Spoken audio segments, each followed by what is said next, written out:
Hi, everyone. The mission of the Newsa-Cast is to carry on the tradition and services of the Red Smith Sports Award Banquet that was held in Appleton for 57 years. The banquet has raised over $1 million for youth sports in the area during that time. And as we work up to a live event again, we have developed the Newsa-Cast podcast. Through conversations, we highlight the stories right here from our own backyard. And just like at the Red Smith Banquet, we highlight the youth of our area, the coaches, the schools, and even local influencers that make our community great. If you would like to help us continue our mission, please head over to redsmith.org to donate. Today on the Newsa-Cast, Tosh and I are back. We had his dad on, need a football coach. Now we have the kid who's going to be the starting safety for the Badgers. Well, he's got a good shot to at least, Matt Jung. Tosh and I had a really, really fun conversation, and we uncovered a lot in that one.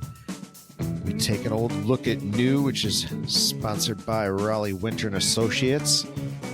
The Red Smith Banquet Throwback brings us to 1992 with Dallas Cowboy Randy White, and Tosh and I end with a little "It's Forgotten, I'm Never Forgetting." And now, let's get this show on the road. I mean, in my head, as a child, dreaming to play for the Badgers, like, however my career goes, I'm going out chasing my dreams, and I wouldn't want it any other way.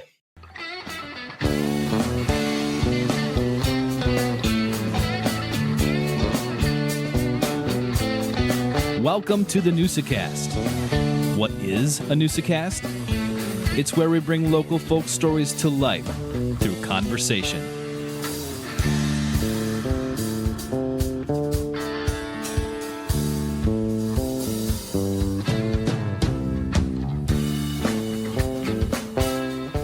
All right, Newsa-Cast listeners, welcome to another episode of the Newsa-Cast. We're very excited to be back. This is going to be a good one. It's an exciting one, and one we're really looking forward to. Forward for you guys to hear. We had a great time with the interview. Oh, heck yeah, Tosh. We're back. We're refreshed and sat down with Matt Jung. We had his dad on a couple of episodes ago, and it was cool to get Matt. I mean, he's legit, Tosh, right? He's going to be the starting safety for the Badgers. He's in the battle for that. Yeah, he certainly has a great shot at it. I mean, he was a high-end portal transfer for the Badgers. I mean, looked at by SEC schools, looked at it by Iowa. I mean, lots of schools are looking at him to come in from Bethel, where he put up insane numbers and just played on a cheat mode for Madden. I mean, it was an incredible defensive player of the year for all of D3. That's pretty amazing. Incredible to think about that. Best defensive player in all of D3, but an extremely smart kid. Yeah. We get into it. We talk about film, but I mean, he's a student of the game, and it gives him such an advantage that it was really cool to hear how that conversation unfolded. Yeah, hopefully we'll be watching him play on Saturdays and Friday nights down in Madison and around the country, and you get to see a local boy do well, hopefully, for the Badgers. Yeah, that's pretty cool. There's been a few local boys that have done well, more than when we grew up. Yeah. Back in our day, that there were hardly anybody that even played for the Badgers ever, never sniffed the pros. Maybe one or two people in the state of Wisconsin, but now there's a lot. There's quite a few, and especially baseball, and Esmir's playing soccer back. At a high level. That's a local kid. Now you've got baseball players and Matt Jung, going for the Badgers. Right. You got some pros even, right, Tosh? It's a hotbed. Yeah, we've seen a lot more people, a lot more athletes moving on and playing at different levels. It's fun to see local athletes, because we keep saying that when if you're out, see the gym lights on, see the football field on, baseball field, you should check out some of these players, because they're going to be playing big time ball at some place. Big time sports, and they're definitely proving us right. You know what else, Tosh, you don't want to miss, especially if the lights are shining? Right, what's that? It's our local live music scene. It's nuts. It's just revving up now. I know we're supposed to talk sports, but we love music too. And yeah, I've seen a ton of music in the last few weeks, and you and I were talking before about Ledgestone, and just live music is everywhere, just about every night, and I love it. And what have you seen over the last few weeks, Joe? Yeah, well, I was out last week. I was at Ledgestone and saw Tay in the Neighborly, and that was, I was telling you, that was my first time there. You've gone there many times, and our good friend Tim up in Green Bay, a fly fisherman, he's releasing a beer actually this week up there. But yeah, I mean, he's a big fan of it, and they have incredible bands every Thursday night. That I know Thursday is a tough night, but every Thursday they have stuff. Obviously, Appleton just released the Downtown. That starts today, as this podcast comes out, starts the summer concert series. But to answer your question, Tosh, I've seen a lot of bluegrass and a lot of traditional bluegrass. Went to Poplar Hall and saw Sam Grissman, his trio, and that was actually pretty interesting and really cool. He went like old school, like his dad, where they had one microphone and whoever was playing the instrument would kind of step up, and it was a quiet show, real acoustic, and that was different. And the local band that everybody should start checking out is called the Dandelion Delivery Service. They are incredible, and they also branch off and play in a lot of different other bands, and I highly, highly recommend that. I don't know her name, but she's a fiddle player that plays in this band and several other types of bands like Dandelion Delivery Service. Absolutely insane fiddle player, Tosh. Okay. Did that answer your question? That did answer my question. And just to circle back, when this comes out, you're going to see, if you're looking for a show and you want to go to Ledgestone, get your tickets. Horseshoes and hand grenades are there. They're amazing. I saw them when they were first starting out at Central Water's anniversary party. But nice. Yeah, they're releasing the Tight Lines Midwest IPA, which is brewed in collaboration with Gnarly Cedar there. And proceeds go to the Menominee River Coalition. So, definitely go out, buy some Tight Lines Midwest IPAs or Midwest PAs or whatever you want to call them. And say hi to Tim, because I'm sure he'll be slinging them in his Tight Lines T-shirt that probably says Tight Lines IPA on. So check them out. Speaking of music, Mile of Music is releasing all kinds of bands that are coming to the festival this year, and that'll be a lot of fun. There's some great bands, some that I was kind of surprised, some that I've heard of that are coming up. Bright Light Social Hour from Austin, Texas is coming, and they're kind of a funky, nice, cool band. So there's some good bands that are coming. Check out that Mile of Music as well. And, we've wind down with our local sports and high school sports, but now kicks in the summer season. So you got baseball. We've got great college baseball scene in the Northwoods leagues with the Fond du Lac Dock Spiders and the Rockers. So up in Green Bay, they're fantastic. So that's some great baseball. You know what's actually really cool, Tosh? Another idea for us to track down. But you're right, that league, and then also the soccer league, the Green Bay Glory, it's the same thing. They play right at the Bonta Bowl, a lot of their games. Oh, okay. It's basically both these leagues are more or less the best college kids that come home for the summer. And they play in a competitive league, and it's I'm going to check out some games, either baseball and soccer. Excellent. I think it would be worth the time to check those kids out. We used to talk about them, 3-4 years ago in high school, and it's a good way to check up on their career. Fantastic. That sounds like some good stuff. And what also sounds like a good thing is, get this show rolling so people can listen to our interview with Matt Jung. Yeah, no doubt. We'll get this show on the road, right, Tosh? You bet.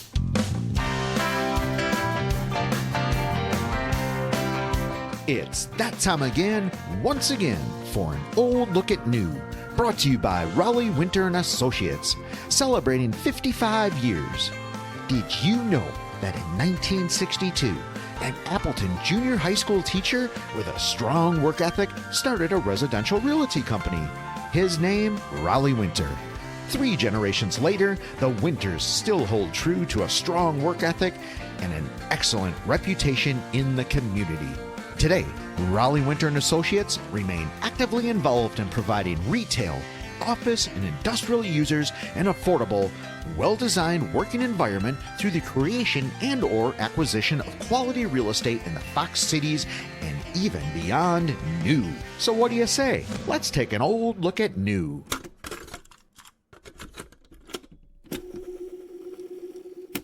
All right, Newsa-Cast, it is time for our little look at history. Some of the things that catch your eye, we like to call it the old look at new. So, Joe, what are you looking at this week? We've talked about Poplar Hall a lot. We've talked about the parks in Appleton. So we know that little hill that runs down by Tallulah Park runs sort of into Poplar Hall, the River Heath apartments right there. And there's a train track right there with a pretty steep grade, right? Mm-hmm. Well, that train track has been there for for a long time, well over a century now. And back on April 9th, 1915, that was the Ashland Division train. And one of their trains, it had just left Kaukauna. It was a Tuesday morning. Engineer Chucky Clark and Thomas Conway, Tommy Hansen also, they were firemen. Well, the engine was going down that hill, and it went off the track and disrailed. Basically felt. There's actually a picture of it. I'm looking at it from 1915. It's on its side. The coal car behind it is all jimmied. Well, the guys, the engineer and that were in the engine, they were both scalded by the steam. Tore up over 100 yards of track back then. But God, could you imagine getting scalded by steam? No, that had to be pretty painful. Yeah. Passengers, they said, so that would have been a passenger train back in the day. They were badly shaken up, but nobody had severe injuries other than those guys that got scalded. Nobody died, but I'm sure that messed up train travel for a while. But yeah, 1915, Tosh, a train. We walk and run by it every day. fell on its side down that hill. Wow. All right. Yeah. Very good. Well, Tosh, how about you? What are you going to take a look at? Well, I'm going to go back to June 11th, 1935. And on that date, down in Milwaukee, Wisconsin, one of the funnier actors that I can remember was born, and his name was Gene Wilder. Yeah. And he was born in Milwaukee, graduated from Washington High School in 1951. And he had some great movies. I mean, they're actually really before our time, but they're still funny. They're still funny today. He made his debut in Bonnie and Clyde in 1967. But he really became famous back in 1971 for Willy Wonka and the Chocolate Factory.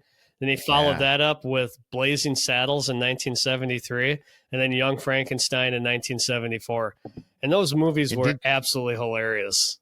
Oh, 100%. Yeah, Charlie and the Chocolate Factory for sure. Yeah. Didn't he do one with Pryor too, where they were in like some mental hospital or something? Yeah, I mean, I think after those he started doing some.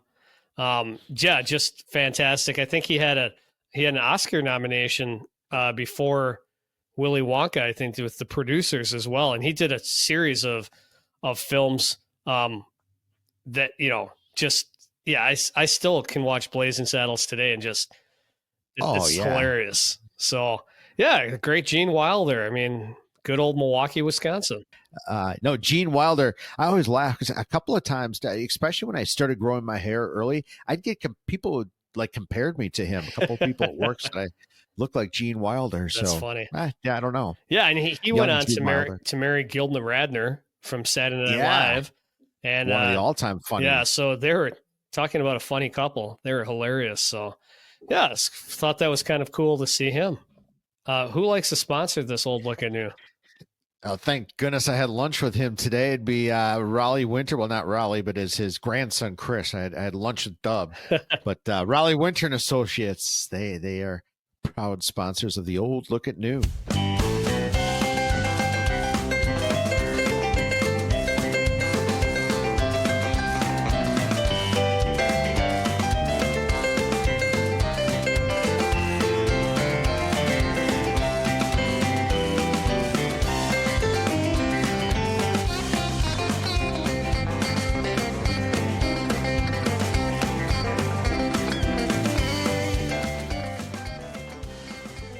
I kind of want to start because I remember you when you were tiny, and Your basement was set up pretty incredible for you guys just to, Yeah. I don't know, to beat on each other. You want to tell us a little bit about that? Yeah, I mean, growing up, I got three brothers, so I'm the third youngest, and I mean, our household was just everything was competitive, and I think it grew me into who I am today. Being you're always trying to compete with your bigger brothers, you're always trying to beat up on your younger brother. You're never trying to let your younger brother beat up on you. So it's just wrestling matches all the time, fighting all the time. Everything you're trying to win, and you're getting mad at your brothers getting mad at you, and it's just nonstop competitiveness. That's really where it starts, isn't it? Right? Maybe you might be born with some of that, but I mean, that's where it's developed, right? When you're 5, 6, whatever, 10 years old, beating on your brothers. I mean, Sure. that's where that comes from. Yeah, for sure. That's definitely where that's where so much of everything, so much of me comes from. Just younger age, wanting to be like my brothers, wanting to compete with them. I don't know if we asked your dad this, but I mean, any hospital bills or anything like that? I mean, yeah, probably, definitely a few, but I mean, some broken bones, some stitches or glued eyes needed or some stuff, but nothing too big. big. Yeah. But that obviously has to lead. I mean, you're known as, I mean, you've had some big hits. I saw the Badgers this spring. I mean, they put out a sweet play you had where you're aggressive on an out with kind of just an aggressive play. And it's interesting that you say that. And I've kind of always thought that as well, that's all learned early in life, and you just keep developing that the older you get. Yeah, for sure.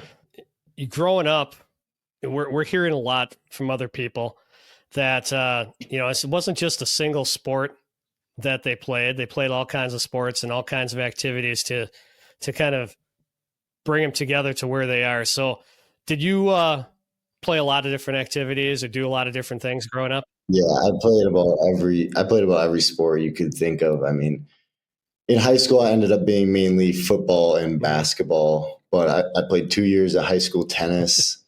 I played lacrosse when I was a little kid. I played soccer when I was little. I mean, I wrestled in middle school. I played about every sport you can think of just growing up. Sports are just what we grew up in, and if it's a sport, we're going to try it out and see what we can do. How do you give up a sport? Is it just you don't have enough time to like lacrosse? I feel like you'd be an incredible lacrosse player. I mean, you get to a point, it's just like you got to prioritize what you like most, and like you don't have time to play all of them. And right.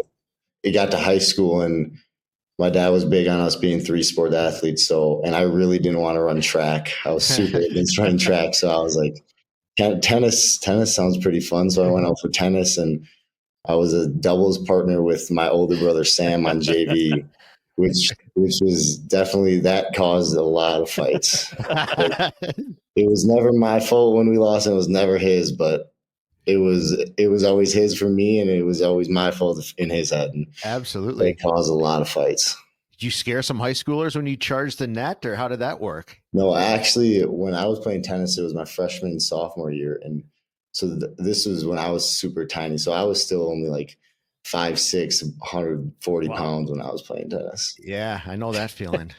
Yeah, not great. No. How is it to play for your dad? I mean, does he press you into football? Do they make you, they just let you have the freedom to decide what you're attracted to as far as sports? For sure. I mean, I wouldn't say I was pressed into football at all. You grow up. I remember growing up being a ball boy at Appleton East, being a ball boy at Wausau East, and like you look up to these high school guys, and just that's who you want to be one day. So you're kind of just born into it, and that's who you admire. That's who you look up to every day, and that's what you want to chase. The evolution of a football player, it is pretty cool, right? You start in at whatever flag football and Pop Warner in the different youth leagues, and get into, you're right. Then the junior highs, just the rock stars, the high school players, and then to get there and you moving on to, I mean, I can't even imagine your feelings of being a Badger. I mean, that's incredible to think that when you're in high school, and a couple years later you're in Camp Randall. Yeah, no, for sure. How was it to be a player under your dad? Yeah, it was. I mean, since my dad playing basketball and playing other sports, my dad was always a big influence on like coaching me. So to me, it was pretty normal. I mean, I think it helped me a ton because me and my dad would sit down and watch film like every night, and I think even to this day today, that helped my football knowledge so much and helped me throughout my college career, just understanding football better from that. So I think that was a big part of the football player I became, being coached by him and being able to sit down and watch hours of film. I mean, I didn't see any struggle when I went for college and wasn't coached by my dad. Like, I think it was a pretty good, we kept it a coach player relationship over a father son on the field. What were those film sessions like? I'm fascinated by that. I'm a former official, so I used to watch a lot of film from the officiating standpoint. But from your standpoint, you're right. I mean, you basically, I feel like you get almost not all your knowledge, but a good share of your knowledge through film and through just talking through what you're seeing. Yeah, for sure. So funny enough, so my dad and I are also big into fish. We got a big 150-gallon fish tank in our living room. So, and with the couch right in front of it. So every film session was right on that couch right in front of the fish. We'd start off watching the fish, and then he'd pull his computer out and we would just start breaking down film. And with my dad, so I played both ways in high school. I was quarterback and middle backer, but all the film I was usually watching with my dad was defensively. So I do most of my offensive film with my offensive coordinator at school or something, and we'd come home and we'd do film just breaking offensives down and talking about practice, talking about what we want to see it the next day at practice. Sure. Are you, so when you're watching it as a whole, or are you watching it individually? You're watching like yourself, what you're doing, or you're watching like the entire play, the entire team? Yeah, we were usually breaking down the other team. Okay. Oh, gotcha. Yes. Who we're going to play the next game. Yeah. Okay. That makes sense. That makes sense. Do you like watching yourself on film, but like how you perform? Yeah. Yes and no. Like there's definitely going to be some practices where I'll be like, I know I got to go watch it, but I'm not excited to go watch it because I have a bunch of plays I wish I had back. But going and watching film after practice is not one of the most important things you need to do, because you got to get that rep back mentally. You got to fix it mentally so it doesn't happen again. Sure. I mean, I got to believe one of the most humbling places in the world is to be when you're getting called out in film in front of all your teammates, right? Oh, on the big board. Yeah. There's not very many worse places than getting called out in front of your teammates. Yeah. Do you think that, I know your dad was, I mean, he would break down film. He was amazing at it. Do you think that you became a better player at your stage now because of those sessions with your dad and just 100%. Learning everything?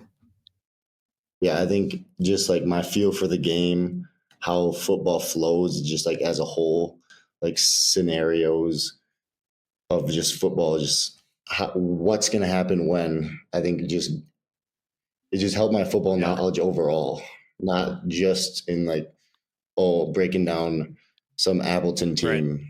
This is what they're going to do, but just overall football knowledge. It helps me to this day. I don't see a lot of kids watching as much film. They do it as a group, but they don't even watch a lot of games anymore. So watching highlights on TikTok or ESPN or something, they don't watch the whole thing. Were you always somebody who watched like games while you were younger as well to gain that football knowledge? Yeah, I was. Yeah, for sure. Okay. I mean, like I said, all my brothers, my whole family's always in football. Football season, football's on the TVs at all time. After you're done playing in the NFL, can you see yourself being a coach? I definitely could see myself getting into coaching, whether it's high school or college. Sure. I could see my brother's is already starting to coach, help my dad out, and I could definitely see myself going back and helping that out too. That would be awesome.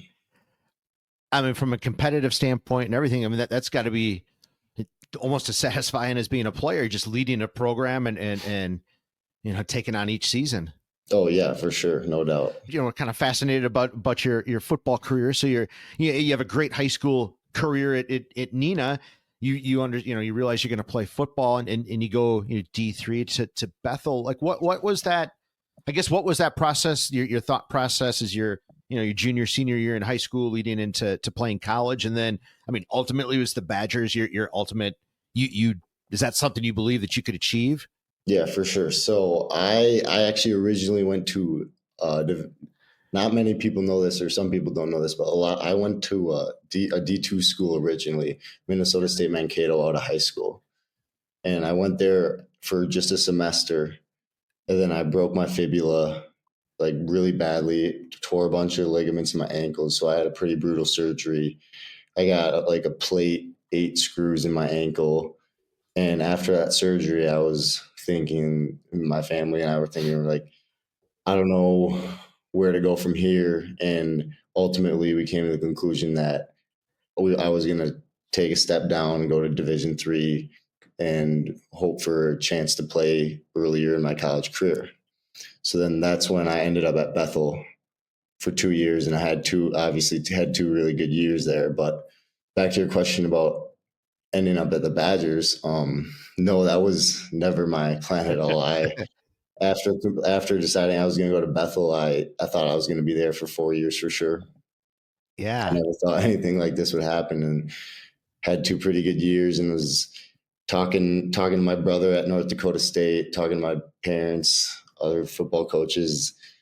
We decided after the season that, like, why not check out the transfer portal, see what opportunities I get. But I was more thinking like FCS schools like North Dakota State or some schools like that at South Dakota State, Montana State. And I was not thinking Power 4 schools like the Badgers at all. So when that happened, that was just like, well, that blew my mind. I mean, that's insane. So, I mean, the portal's been all over the news. I don't know. I mean, it seems like in some aspects it's wrecking college football, but it seems like it worked really well for you. I mean, what are your thoughts on the portal? I mean, your experience, it seemed like it ended pretty well, but is it easy from an athlete standpoint to navigate? Yeah, for me, it was not easy to navigate, really. I don't know. It's a hard question because I went into the portal and I didn't get what I really expected. Like I said, I was expecting FCS schools, and then got a bunch of Power 4 schools calling my phone. And because I feel like because of that, it was hard to navigate for me because I was freaking out. My dad was freaking out. And my dad's usually the guy I go to calm me down and like help me, and he's freaking out just as much, if not more, than me. So he's not being much of a help to me. I mean, it ended up working out great, but I don't know if that's more of a navigation problem, but for me, it was just a wild. Yeah. So like Coach Fickle, like one day your phone rings and on the other end is Coach Fickle? So Coach Cooper, the DB coach, was the first coach to call me from here. And then Coach Tress called me, and then I got on the phone with Coach Fickle. And then actually the same day they were calling me, I came up here and got dinner with them and had my official visit the next day. Oh, yeah. Yeah, what's a visit like, an official visit to a Big Ten school? Yeah, so funny enough, I was on my way home from Bethel when I started getting all the bigger offers I got, and I had a bunch of visits planned, and then the Badgers offered me, and they're like, you're an hour 30 minutes away, just come up and let's get dinner tonight, and we can have you on a visit tonight or tomorrow. So I was like, yeah, that makes sense. For my hometown team, I'll give you the first visit for sure. And so I get up there, check into the hotel, they take you out to a really nice steak dinner, and then the next day just tour the facilities, tour the school, sit down with their position coach, sit down with the D coordinator, talk about football, where they see you fitting in, just all that stuff. That dinner, what's the order? What's the go-to order on steak? I got a rare filet mignon. Yeah, there you go. Nice. Rare's the way to go. Good call. For sure. So what was it about the Badgers? I mean, it was your first one. What was it about the Badgers that you're like, yeah, I got to do this? Yeah, I mean, I've been a fan my whole life. I grew up coming to games. My grandparents had season tickets. I've watched dang near every Badger game, even when I've been in college. I'd play my Bethel game, and then I'd come back to my dorm or my house and watch the Badgers. So once I got the offer, I was obviously pretty juiced up, but I wasn't just going to commit to a school because of that. Like, you got to find a place that's right for you. But then when I got on campus, got around the coaches, and felt that this is a place that I could be, and felt comfortable, loved the coaches, loved just where I was. That's where I was like, yeah, this is the place. Nothing in the back of your mind. You're like, you commit and you get some other offers and you're like, holy crap.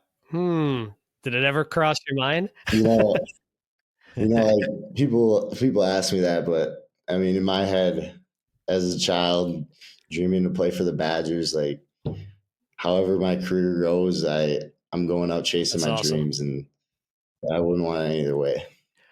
So once kind of the dust settles, you're a Badger, you kind of all that, the kind of the shock, the excitement, whatever. What's your mindset like then? So you're going, I mean, obviously you want to be the starting safety, or you just want to get on the field and play, I'm sure. But so what's the mindset then? I mean, you're super smart. You understand football, maybe better than most players on the field. So what do? Do you dive into the playbook? What's your preparation here from that signing day to getting on the field? I mean, yeah. So my mindset is that I got to come into a Power 4 program that is seeing a D3 kids coming to their school. So my mindset is that I got to come in and prove that I have the work ethic to be there. I have the smarts to be there. I have the athletic ability to be there. So I come in with the mindset that I got to come in and work hard to gain the dude's respect that I need to gain. So I got to gain the coach's respect. I got to gain the older safety's respect. I got to gain the leaders of the team respect. So that was what I came in thinking. Yeah. How does the playbook work, and just understanding the defensive schemes and your responsibilities? I mean, is that something you pick up pretty quickly? How do you learn that? I mean, it's just meetings with your position coach. We do installs every week. And then as a transfer out, I mean, I'm going up extra to my position coach, Coach Cooper, to his office almost daily in spring ball, just because I need to catch up to the other guys. So just lots of meetings. Okay. Gotcha. I just envision you just walking around with an iPad watching film 24/7. Yeah. I mean, that too, for sure.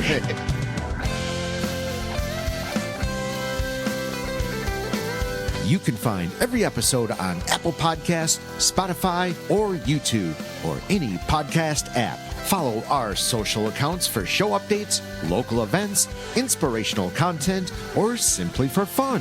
Follow us on Facebook, X, TikTok, Blue Sky, or Instagram. Please contact the Newsa-Cast to share your story, offer a suggestion of a particular athlete or sport, or even an idea, or just simply say hello. Newsa-Cast@gmail.com.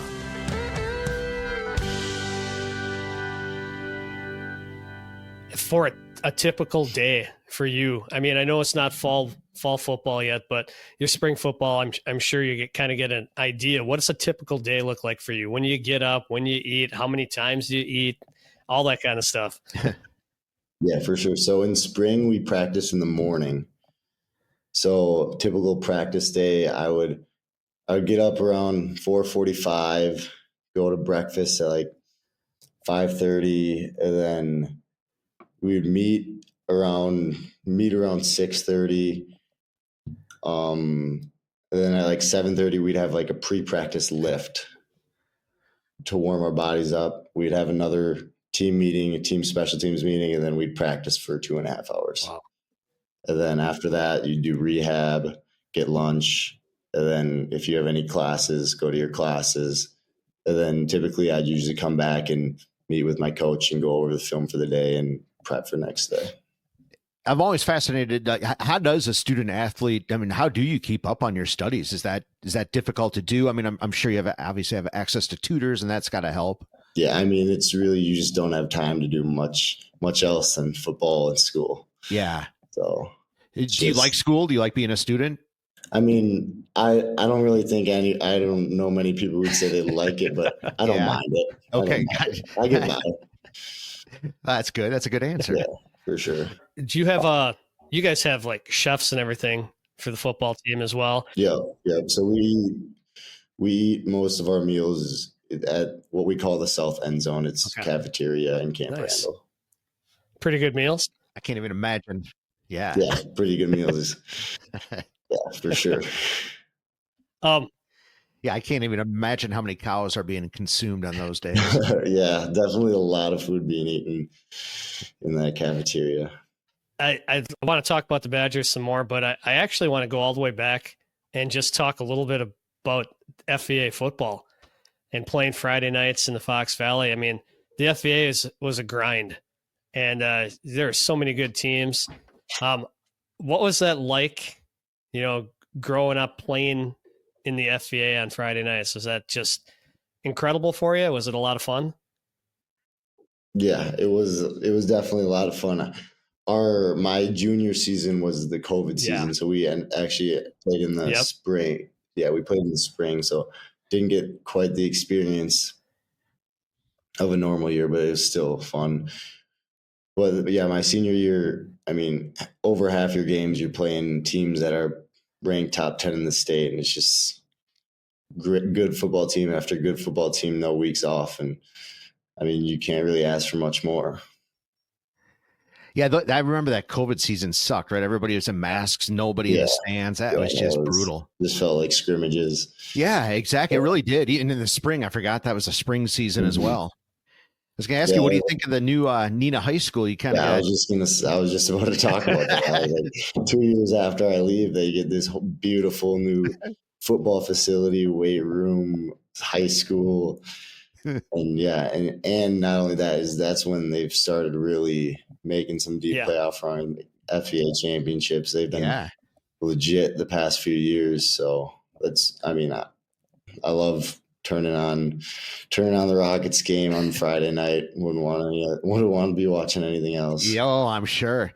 Yeah, though it's so nice now, isn't it, with the live streams and all that? You can pretty much catch every game.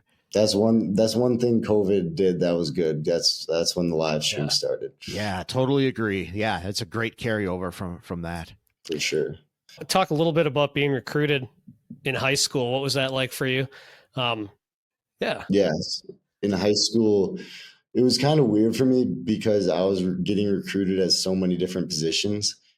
Like some schools wanted me for linebacker, some schools wanted me for safety, and I actually ended up going to Minnesota State Mankato as a corner position I've never played before. But our recruitment as a whole, it was all just majority D2 NSIC schools. So like Bemidji State, Mankato State, Sioux Falls.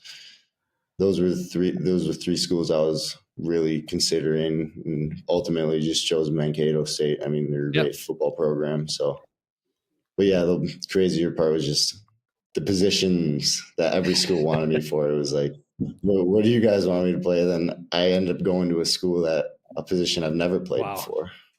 Yeah. How do you feel about that? I mean, it's been interesting moving around. You obviously play all the positions well. Do you have a preference? I mean, what's your thought when you have to switch positions?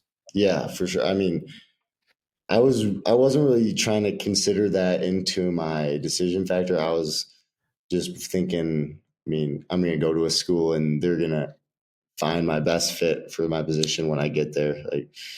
So I don't know. I like playing safety. I played linebacker in high school and I enjoyed it too, but I'll play wherever the coach thinks is the best fit.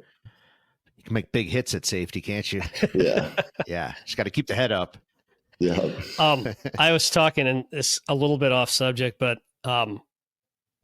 your name was brought up, and they said they loved watching you play basketball because you played basketball like it was football. Yeah. That was my senior year. I was on a state championship basketball team at Neenah, and my role was guard the best player, face guard him, don't let him get the ball. I think the funny stat is in the state tournament here, we played 2 games here. I had 9 fouls and 2 points. There's nothing wrong with that. Yeah, no, but we won the state championship. It was a great experience, and people hated when I guarded them. Could you feel that Can you see them getting frustrated? Like they're for sure. Yeah. Oh, that's got to be the best feeling ever. Yeah, it was a great feeling. Do you trash talk at all, or are you pretty No, quiet? I don't really trash talk, which Yeah. honestly in my head makes it better. Yeah, I think absolutely. so too. Just a silent assassin. Yeah. Yeah, for sure. So we'll get back a little bit to moving to Bethel. You moved down to a D3 school, but still a good program. And you honestly, you put up some crazy like cheat mode numbers. What was that like? I mean, were you just, you hear people be in a zone.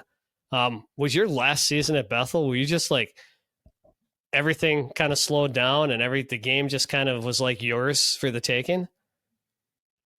Yeah, for sure.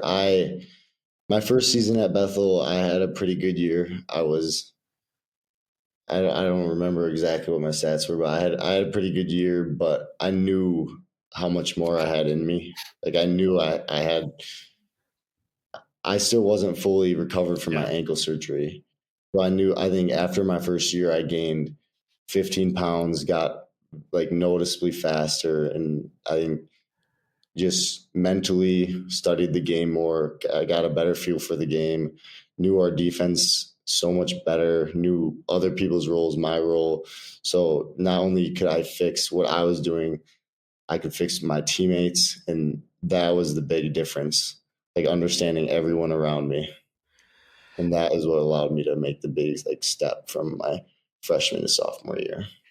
Did you find, did a lot of teammates kind of maybe they weren't as knowledgeable on the play or whatever coming up? Did they rely on you to help them in game with whatever the assignment, whatever the call was, whatever the case was? They knew that you knew what was going on. Yeah, for sure. I made it clear that like anyone has questions about the defense, they can come to me. And my Coach Mack, trusted me with that. He knew that I sat in so much meetings with him watching film. He trusted me with that because he was my position coach. So I watched film with him every practice, talk about my play, talk about my teammates' roles and just everything. So I think everyone on my defense knew they could come up to me with questions, anything.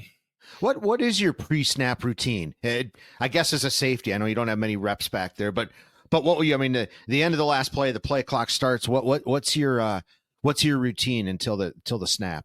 Yeah, I mean, if you want to be the best player you can, you gotta know what you gotta know what you're doing in the back of your head. So you don't want to be thinking about what you're doing. You want to be thinking about what's going to be coming at you. So your pre-snap routine is just, you got to understand your assignment like it's the back of your head.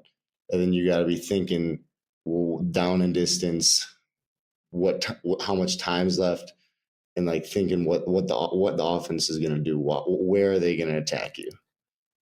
So and you're just anticipating that attack point. Yeah, based on your assignment that you should know, like snap of a finger, you want to anticipate what the offense is going to do. How many people would you say? I mean, we'd like to think everybody's comfortable, just like you in that situation. But I mean, there's got to be some people that are uncomfortable, maybe slightly unsure, going into the snap. I got to believe. I can't believe everybody's as confident as you. For sure, and I think that, like I talked about before, that was a big difference in between taking my step from my freshman to sophomore year. Yeah, and that confidence, just having that confidence pre-snap. How much did the speed pick up? And so obviously from high school to college, I mean, that's a big step in just the speed of play. And then I would imagine it's a pretty big jump as well from D3 then to the Big Ten. Oh yeah, the speed and then the amount of play calls is the major difference. So that's still something I need to work on this summer and this fall, is getting the plays down and getting the speed down in the back of my head so I can really go out there with confidence and play. I guess people, as fans, we'd love to hear the coach talk about the playbook and all that, but we don't have to read it and understand it. I mean, that's got to almost be overwhelming. That thing is just huge, isn't it? Yeah, it's pretty big, but it's also the amount of time and effort these coaches put into us and give us everything we need. It makes sense why it's so big. So part of the week then that the game planning, they're taking sections of that playbooks. I mean, you should know the whole playbook, but you're really focusing on sections of that playbook of what you'd like to run against the opposing defense? Yeah. Okay. Yeah. I don't know how you guys do it. I mean, I don't think athletes get enough credit for that. I mean, to me, it's so much, especially being a DB, the mental side is a huge part to everything. That's fine. Rogan talks about that a lot, that mental part of the game. Would you say that's equal to the physical or even more than physical? Yeah, I would say it's equal, if not more. I mean, not only just understanding your plays, understanding what the offense is, but also being able to get beat or have a bad play and not lose all your confidence. Yeah. How do you do that? Yeah, I mean, it's just practice. Yeah. Because confidence is everything. And you go out there without confidence, you go out there expecting to get beat, you're going to get beat. So you need to go out there expecting to win, expecting to dominate, expecting to win your rep, or else you're going to be screwed. Yeah. You know, unfortunately, the secondary, gives up a big play. They're hanging their head. Yeah, everybody kind of knows that look. Maybe it's their fault, maybe it isn't. But I mean, how do you overcome that if your guy scores? I know you just have to, but it's got to be tough, right? I mean, it's something I suppose you work that's on. One of the hardest things in sports, and I think if you got a good team and a great culture, you're going to be able to lean on your teammates, and your teammates are going to help pick you up. And does it basically take a play or two, maybe a big hit to kind of wash that out of your head? Yeah. That helps too. Yeah, I'm sure. So now that you are in summer, what does your summer look like with the Badgers? I mean, what are you involved in besides, looking at the playbook and stuff like that? What's a day like for you in the summer here? Yeah, for sure. I mean, it's honestly not too crazy in the summer right now because we haven't started doing too much right now. So we just have lifts and then summer school right now, and then we'll meet as a position group, or we'll meet with the linebackers and watch some film, but nothing too. How many credits right do you have this summer? I'm taking 4 this summer, so nice. 2 classes. Yeah. Yeah, I saw on your Instagram. I don't know. Do you still play in that 3-on-3 tournament? It looked like a summer tournament. This will be the first. This will be the first summer I probably won't play because I don't think the coach would be too happy with me playing that.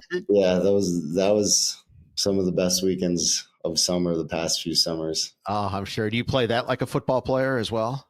Yeah, I mean, It's me, my older brother Joe, who was All-American safety at St. Norbert, and then one of his buddies who was a D end at St. Norbert, and then my buddy who's 6'7" center at lacrosse. And we just out physical every team, and teams hate playing us. Oh, I believe it. Well, they'll be thankful you're not playing at least all those games.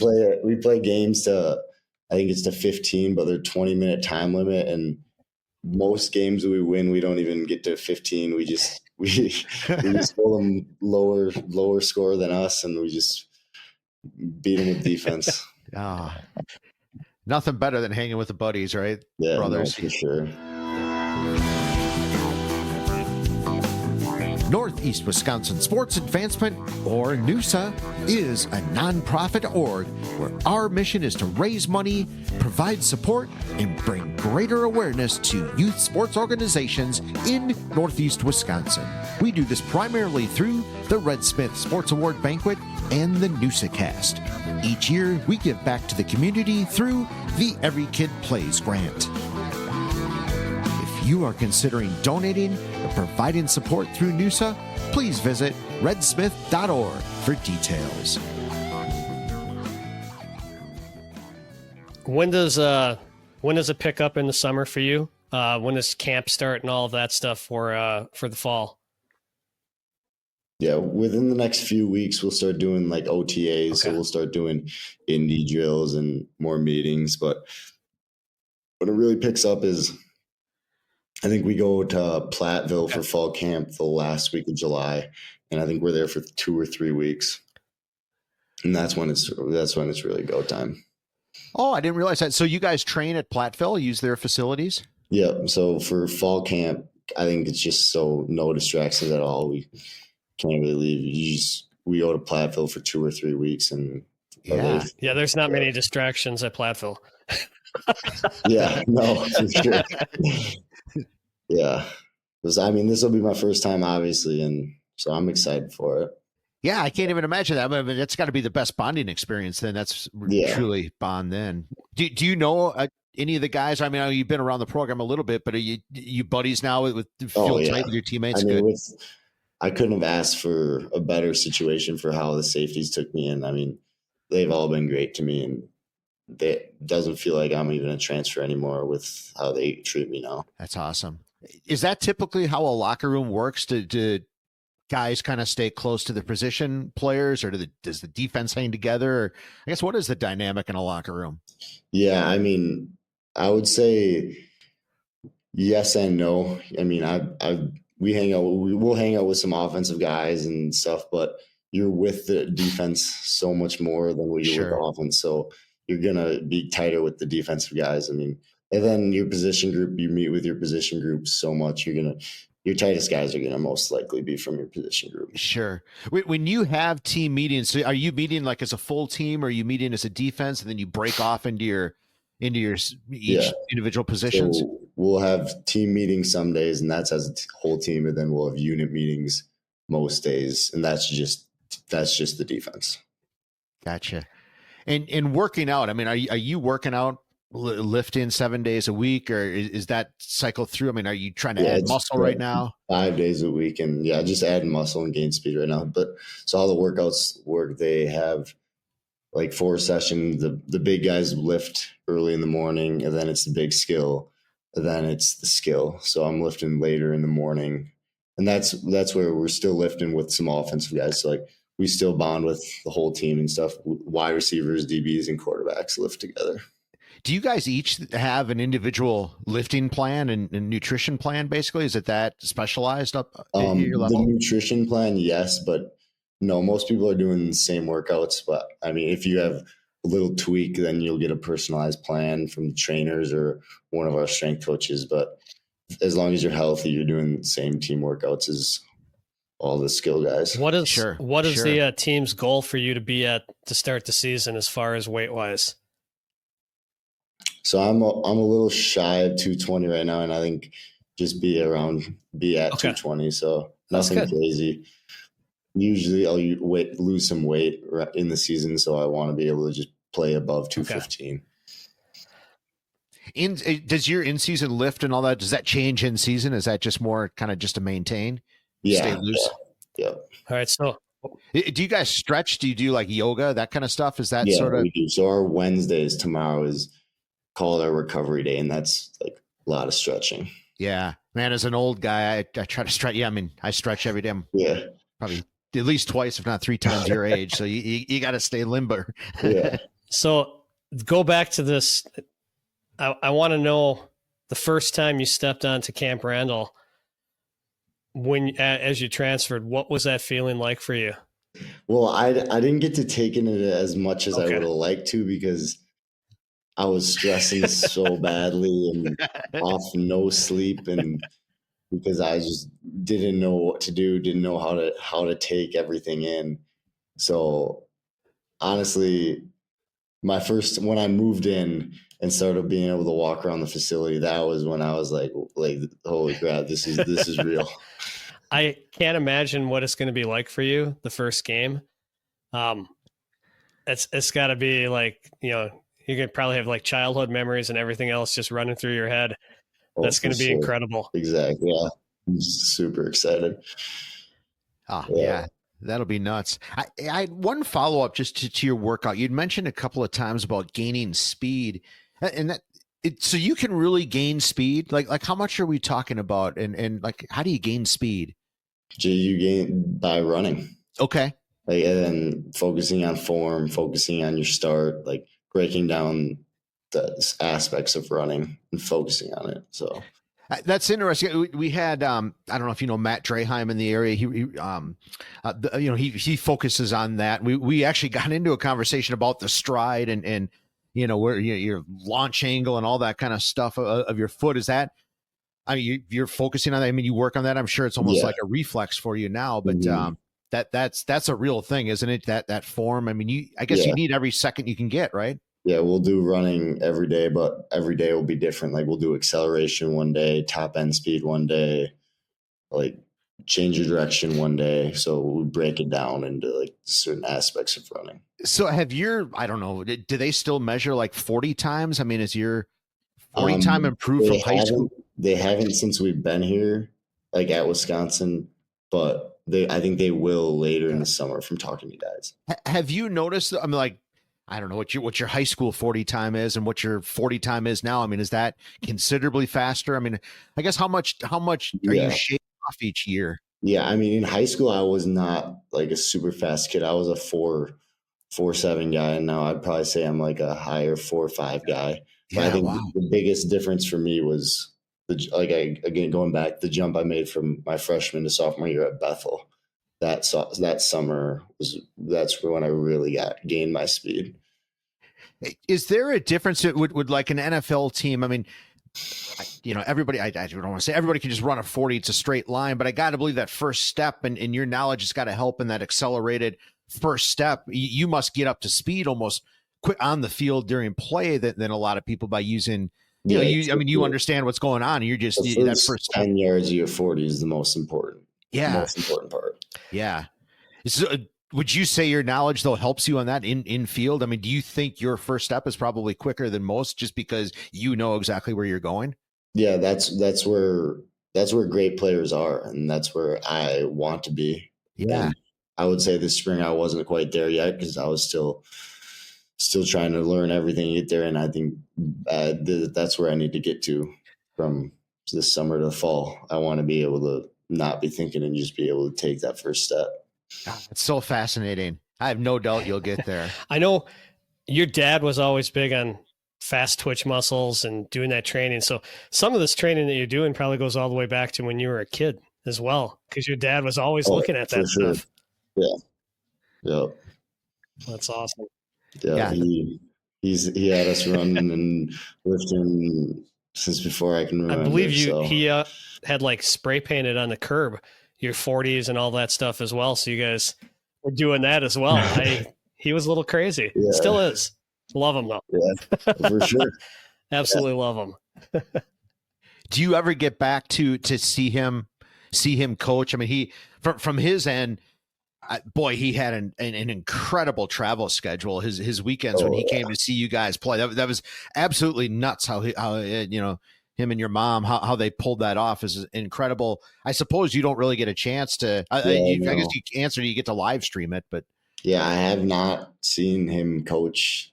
Actually, I've seen him coach live once since I've graduated high school when I came home for my surgery from Mankato. Yeah. Okay. But besides that, no, I haven't seen him, just all live stream. And yeah, his schedule is crazy. I mean, sometimes he's getting done with his game Friday night and hopping in a car a few hours later to drive 7.5 hours to Fargo to watch my older brother Sam play. Oh, he was saying that it's. I mean, watching film, making his calls, then, I mean, literally watching your game, getting back, and then doing a team meeting at 4:00 on Sunday afternoon. Yeah. I mean, I can't even. Wow, that's something else. Yeah, it's crazy, but he wouldn't want it any other way. Oh, I'm sure. No, that's cool, and I mean, obviously, that's what Tosh and I love stories like that. I mean, that's incredible. That's that's a family that just lives right here in northeastern Wisconsin, just making things happen. It's pretty cool.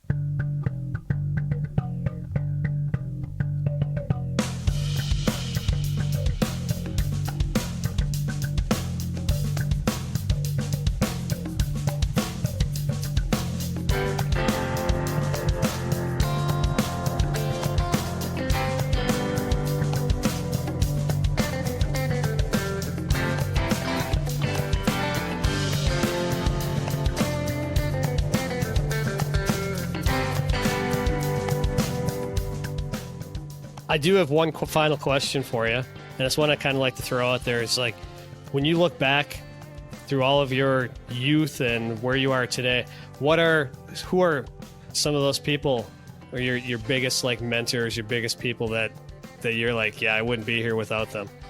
Yeah, I mean, obviously my first one's my dad.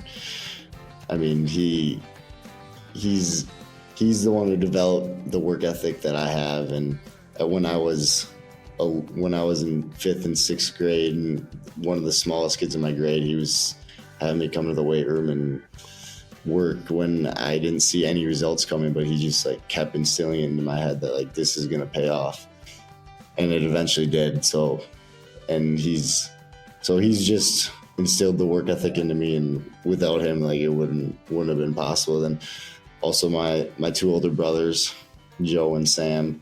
Sam is the one who took football. He committed like his life in high school to football and really got to where he wanted to be by getting North Dakota State. And he is who would take me out to the field and get my footwork done. And I don't think without him, I wouldn't have got it recruited to the D2 schools I did when out of high school. So I think a lot of my footwork and that credits to him. And then Joe is he's probably my closest brother, and I just always looked up to him.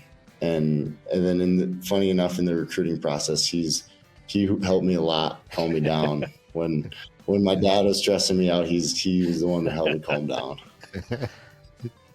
What's your mom's demeanor like? Is she an opposite of your dad, or how did that? My mom, I mean, she's forced to like football. She always says she liked watching basketball better than football because football is so aggressive, but she's forced to like football. She's got 4 boys and a husband who's a coach, but so, no choice at all. Yeah, no choice. And a funny quote from her is, when I got on my way home from Bethel, I came home for maybe 5 minutes before I left for my visit for the Badgers.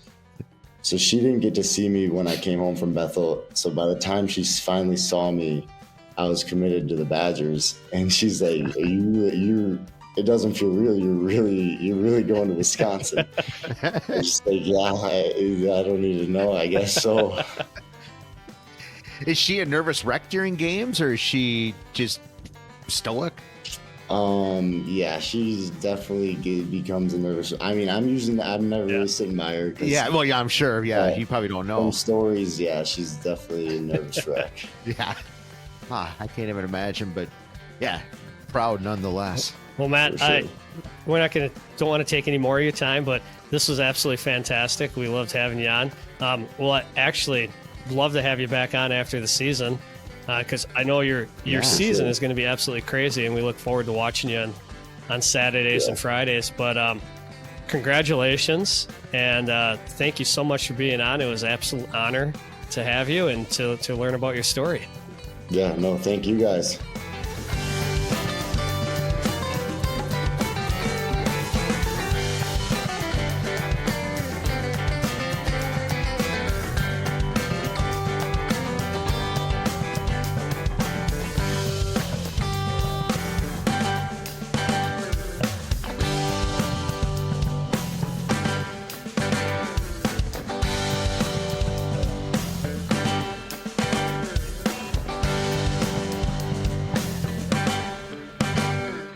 All right, Newsa-Cast listeners, it's time for that clip of our throwback that throws back to the Red Smith Sports Banquet. And we're going to fly all the way back, go back in time to 1992. And one of the great defensive tackles of all time, played for the Cowboys, played for Maryland in college. He's in the College Football Hall of Fame, Pro Football Hall of Fame. And that is Randy White. Out of the blue, Tosh, I was impressed. I pulled his number 54. Good old Dallas Cowboy. But I definitely remember him, right? You had to look up that he was a defensive end, but John Madden back in the day would have called his games. We would have watched a lot of him play, and Thanksgiving games, and he would have played under Tom Landry.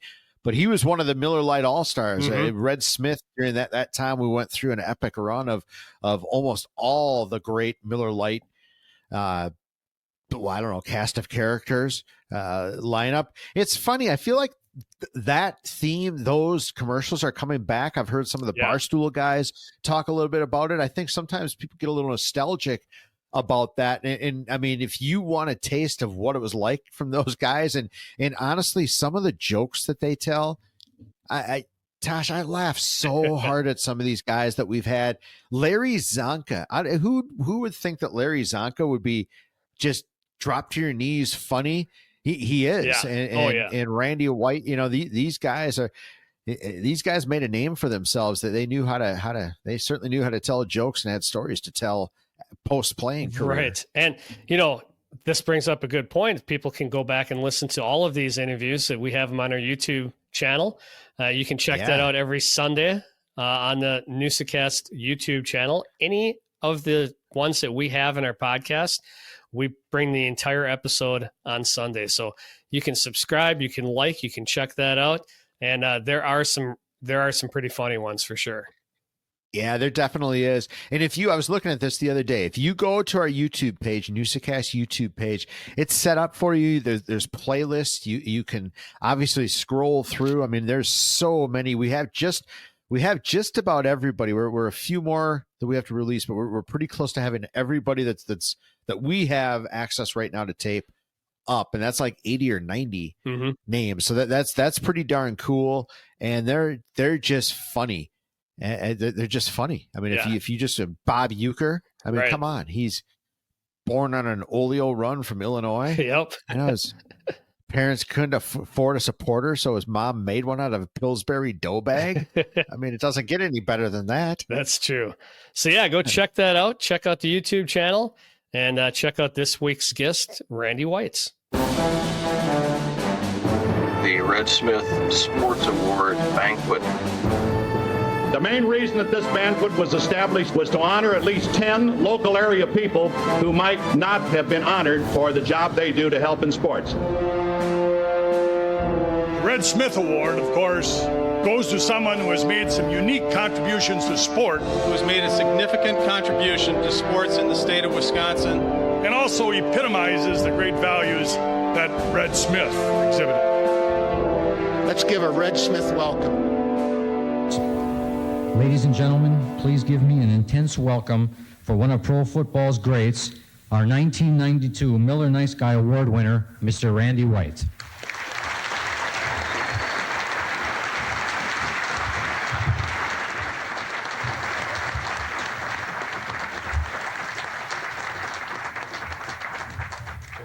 Thank you very much. I bet you all thought I wrote that speech that Sig just wrote and gave it to him to read before I came up here. But I called my mother. She wrote it before I got up here. I tell you, it is, and my bass has been updated. It's no longer a 9-pound bass. It's a 13-pound bass. I lost one bigger than that. All you fishermen know all about that, right?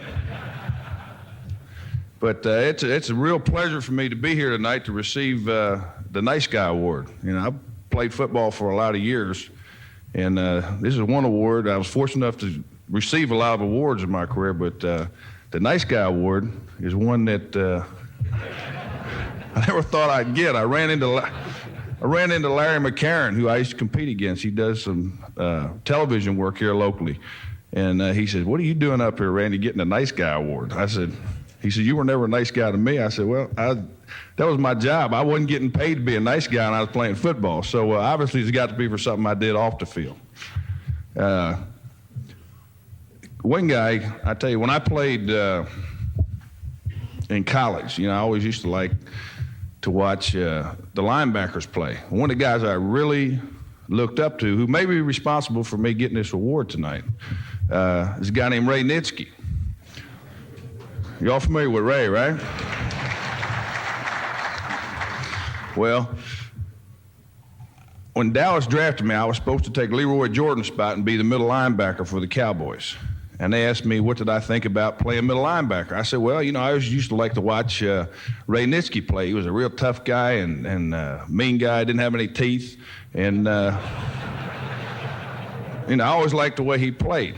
So anyway, somebody evidently sent the article to Ray Nitschke. Well, I was in Columbus, Ohio, receiving an award up there, and Ray Nitschke was being honored at the same awards banquet, and I met him down in the lobby of the hotel, and went up to him, and he says, "Hey," y'all have heard Ray talk, right? "Hey, Randy, come over here. I got some advice for you. He says, when you get in pro football, he says, don't make any friends. He said, just knock the crap out of everybody you see. You'll make all the friends you need. So that was his advice to me.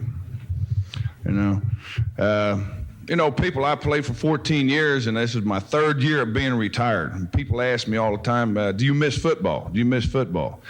Well, I tell you what, I really do miss the game. Most of all, I miss Sundays, because to me, that was when, that's when it's all happened. You practice all week and you prepare. And for me, coming down that tunnel before the game starts and they play that national anthem, I tell you what, for me, I was never more alive. I tell you what, every emotion was flowing, little fear, little anger, happy, sad, everything was going at the same time. I really missed that part of the game. And even now, Sundays roll around, it's been 3 years, when I'm sitting at that game, I get a little grumpy and my heart starts beating a little faster. So, I do miss the game, but the thing I don't miss is Monday mornings. I tell you what, after 14 years, I get up Monday mornings. I used to play on Sunday, and heck, I could play it again on Tuesday. Just the week of practice, just to waste my time to get to the next game. I was glad for those 6 days, and I still didn't feel good for the following Sunday. So I missed the game, but I got a little beat up playing it. A lot of people wanted to know what it was like playing for Coach Landry. Well, Tom Landry was probably one of the finest coaches to ever coach a game, along with Vince Lombardi. He's in the same category as them, and Don Shula. When I first went to Dallas, I got off the airplane. I thought everybody'd have horses and guns and cowboy hats. Well, none of them wore cowboy hats. They didn't have guns. They didn't have horses. I met Tom Landry. I never seen him with his hat off. I didn't know he was bald. I don't talk to the man. I played for the man for 14 years. Well, the first 10 years, we never talked anything other than X and O's and tackling, right? So it's before a game, and they did an article on me in this Game Day magazine that comes out, and it had me holding a big stringer of fish, Cowboys fishing tackle, and had an article in there about fishing and everything. It's before a game, a time I just kind of hang out in my locker, don't say a whole lot, sit there and relax. Well, here comes Coach Landry over to my locker, and I think he wants to ask me something about the game. He goes, "Hey, Randy," he says, "that's a really nice article you had in that magazine." And I looked up at him, and I went, "Ugh." So to this day, I'm not sure Tom thinks I can talk or not. I tell you, it's really an honor for me to be here tonight. I appreciate y'all giving me this award. I'd like to congratulate all the other award winners here. And Coach Holgram, the best of luck to you here in Green Bay. I hope you all do great. I know you will. And thank you. I'm glad to be a part of this program tonight.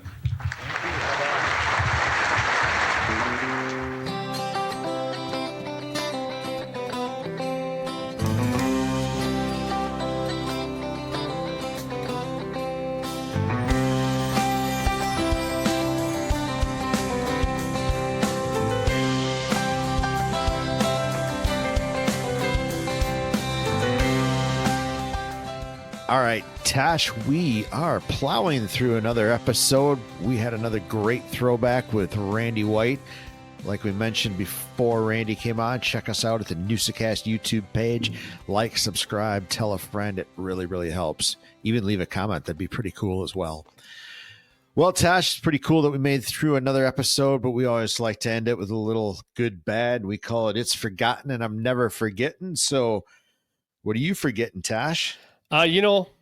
It's probably like a old man's or any homeowner's nightmare, and it's just doing yard work and getting the yard ready and doing all that stuff, spreading mulch and growing grass, whatever. And just, kind of sick of it. And so just want to forget about it. Just want it to come back in the spring and everything looks good and not have to worry about it. Of course, that's never going to happen, but it's a good pipe dream. That's interesting, Tosh. So I was wondering, because I think about this all the time. I cannot stand doing yard work anymore. I'm so sick of it. All I basically have to do is cut the lawn and shovel where I'm at. You have a way nicer yard. You have a lot of work at your place. but you guys do it really well. Your wife is really good at it. Yeah. You guys take pride. But I've often wondered, like, I wonder when he's going to start getting sick of that, because it's a lot of work. It is a lot of work. I'd rather just sit on a chair in the sun and read a book or do something else. But yeah, crap has to get done. So.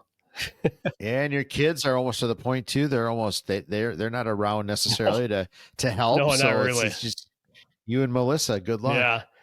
Well, yeah. So I'll try to forget about it, and when I have to go back out and do more, I'll try to forget about it again. But Joe, how about yourself? What are you looking at forgetting? Well, Tosh, I had forgotten this for a long, long time. More than anybody should forget this. Please don't ever take my life advice. I live a strange life sometimes, and one of those things is I've not been to the dentist, and I haven't been to the dentist in a very, very, very long time, Tosh.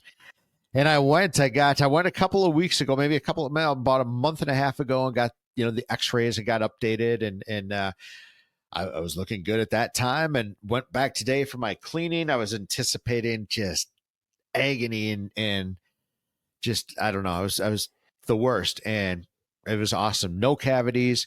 I'm a bleeder, usually, hardly any blood. They use the water pick technique. I don't know. It was pretty cool. Little pain, but nothing bad. That was one of the best experiences. So I don't know. Maybe I might wait another 5 or 6 years, try it again and see what happens. But no, it wasn't too bad. I'm back up, Tosh. I'm back. There you go. My teeth are back. Well, it's probably good that you chew on all those bones like dogs do in your free time, and maybe that helps. I'm sure. Well, it might. It might. Something helps. I'm not sure. Yeah, I think it was genetics. I know my dad had good teeth, so I guess thank you, Danny O. There you go. Pretty much, because I like it's. I mean, I expose a lot about myself on this podcast, and I just do not take care of my teeth very well, and I need to. I guess got to change. I guess so. Absolutely. Well, that's forgotten in our lives, or in my life at least. How about something you're never forgetting, Tosh? Well, something I can never forget working at Oshkosh North now is the fact that Tyrese Halliburton went to Oshkosh North. We have his jersey hung up. We have banners. He comes back and does basketball camp. So I'm never forgetting this playoff run he's having, and just these clutch shots that he's making, and what a run that he's bringing these Pacers along on quite a ride this year. It's so amazing. I'm blown away. You almost have to pinch me. It doesn't even seem real that he's an Oshkosh North grad. Yeah, absolutely. Like, how does that happen? I think his dad's a ref. I mean, his dad's getting as much press as his son. Some for not great reasons, but his dad's a ref. Yeah. But yeah, I mean, they're getting national press. I mean, obviously, I talk about Pardon My Take all the time. That they talk about Tyrese all the time on that show. I mean, it's incredible. Yeah. Yeah, it's been a great run. It's fun to watch. I mean, I don't watch a ton of basketball, but I've been watching these playoffs with him playing. And, it's the talk around school. Everybody talks about him, talks about what a great kid he was when he was coming through Oshkosh North as well. And he continues to be a big influence at Oshkosh North, continues to have camps and stuff like that. So, yeah, it's pretty special. He obviously cares a lot about the city yet. Cares about the school as well. It's fantastic. So this is a fun run, and I'm hoping that they can upset OKC here, but we'll have to see. Yeah, who knows? I'm right there with you. I really don't watch a lot of NBA basketball, but I enjoy following the soap opera of it through the eyes of Pardon My Take. I guess is how I do it. So that's what I'm never forgetting, Joe. How about yourself? Well, Tosh, I'm never forgetting I had this conversation with one of my male customers because he used to receive Baseball America. Remember that magazine? Yeah. He doesn't get any more just because magazines just are outrageously expensive, right. And it's just kind of not worth it anymore. But him and I got into a long conversation. I thought, this is perfect for I'm never forgetting, because I truly have never forgotten. Remember when we used to travel, like you and I used to go to Chicago a lot for whatever reason, for a weekend or whatever. But you always would get the newspaper of the city you're in, and it was just you get a coffee or whatever and just read the paper. A lot of times it was obviously in a hotel, it was a free one. Yep. But that was like a part of the trip you look forward to wherever you were in the world, really just reading their newspaper. And that customer and I talked about that, and it's like, gosh dang, I am never forgetting that, because that was really the truth. You certainly, then you had the Sunday paper too, was always just kind of part of your Sunday tradition as well. Right. Absolutely. Yeah, it's definitely something that is missed. It was always fun to just sit and read the paper and just check out what was going on. But we have to find our news outlets in different ways now. And whether it's streaming, whether it's social media, whatever you use, it's a different era for sure. Yeah, definitely. We bring in that content way different. I think that's why I kind of like, what Dale is doing at Fox City Sports magazine. It's that old fashioned feel. Same thing that Paul's doing with at AppletonSportsPage.com. Yeah. That's got the newspaper feel, to it, the way you used to. Plus, Paul's got the old box score in there. I mean, that's something too. You were a baseball guy. You always poured over the box scores. Absolutely. Still look at them. Yeah. I haven't looked at it. Boy, when's the last time you looked at a box score? At the last NBA game to see how many points Therese had. Yeah, boy, I gotta go look at one. I couldn't even tell you the last time. Good old box score. It's nothing better. I think I always look at the Brewers box scores too, just to see who's hitting and who's not. So yeah, I'd always look at the umpires, try to find where Jerry Davis was. Yep. I don't know, for some reason I always like looking at the attendance, the time of the game. All that stuff was a good box score. Yeah, absolutely. I'm never a box score, Tosh. Well, that's awesome. Yeah, no doubt. Well, this podcast is now a box score, I guess, right? I guess so. It's the end. Well, that was a hoot. Always is. Always a hoot.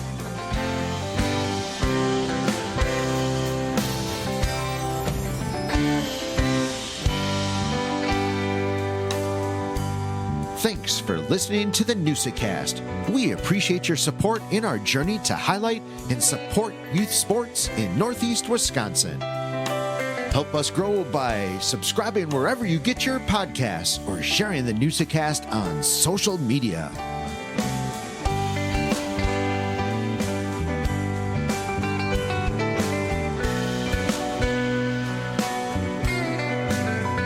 A huge thank you to Diggstown for all the music in today's episode. Catch a gig, find them on Spotify, or check them out at diggstownrocks.com. One of the best ways to help us grow the show is to leave a 5-star review on Apple Podcast and Spotify. It really helps our visibility. This Newsa-Cast was produced by Polywave Studios.